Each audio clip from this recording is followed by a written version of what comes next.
BRS బీజేపీల script ఒక్కటే అన్నారు fisheries corporation chairman మెట్టు సాయి కుమార్.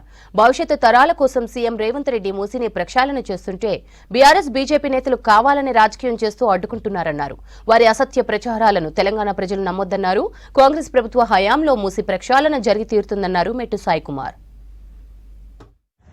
మళ్ళీ బీజేపీ నాయకులు అదేదో ప్రజలకు మేలు చేసే విధంగా మాట్లాడుతున్నారు. దీనికన్నా ఎక్కడ ఘోరం ఎక్కడ ఉండదు.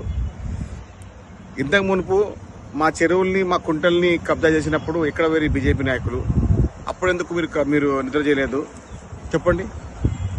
బీఆర్ఎస్ పార్టీకి చెప్పిన స్క్రిప్ట్ని బీజేపీ అమలు చేస్తుంది, బీజేపీ చెప్పిన స్క్రిప్ట్ని బీఆర్ఎస్ అమలు చేస్తుంది.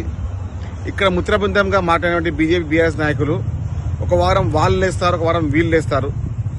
ప్రజలకు మేలు ఏ కార్యక్రమానికి కూడా ముందు తీసుకెళ్ళారు వీళ్ళు. దీనికన్నా ఘోరం ఇంకే రాష్ట్రం ఉండదు.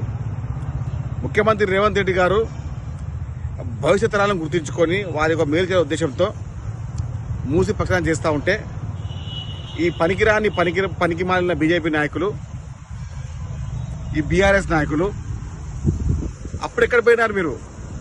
మా చెరువుల్ని మా కుంటల్ని కబ్జా చేసినప్పుడు ఎక్కడ పోయారు బీజేపీ నాయకులు? అప్పుడెందుకు మీరు నిద్ర చేయలేదు?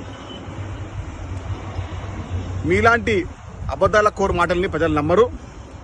తెలంగాణ ప్రజలు మేధావులు. తెలంగాణ ప్రభుత్వాన్ని, తెలంగాణ కాంగ్రెస్ పార్టీని తెలంగాణ ప్రజలు ఆదరిస్తున్నారు. ఇది ఓర్వలేకనే ఈ బీజేపీ నాయకులు, బీఆర్ఎస్ నాయకులు కుట్రపూరితంగా ఎపిసోడ్ 1, ఎపిసోడ్ 2 లాగా ఈ సీరియల్స్ని యాక్టింగ్ చేసుకుంటూ వాళ్ళు బీఆర్ఎస్ పార్టీ, ఇక్కడ బీజేపీ పార్టీ ఒక కళా ప్రపూర్ణ, ఒక కళా పోషణ, ఒక కళా తపస్సులాగా నడుస్తున్నటువంటి బీజేపీ బీఆర్ఎస్ నాయకులు ప్రజలు నమ్మరు. మూసి యొక్క ప్రక్షాళన జరుగుతుంది. మూసి ప్రక్షాళన వల్ల రాష్ట్ర ప్రజలు, హైదరాబాద్ హాయిగా ఉంటారు. దానికి కారణం ముఖ్యమంత్రి రేవంత్ రెడ్డి గారు. రేవంత్ రెడ్డి గారిని మద్దతున్నటువంటి ప్రజలందరికీ ధన్యవాదాలు. ఈ బీజేపీ బీఆర్ఎస్ నాయకుల కుట్రలు మీరు నమ్మకండి. ఈ దుర్మార్గులు గత 10 సంవత్సరాలు బీఆర్ఎస్ పార్టీ అధికారంలో ఉన్నప్పుడు ఎక్కడ పోయినారు? గత 10 సంవత్సరాలు కేంద్రంలో అధికారంలో బీజేపీ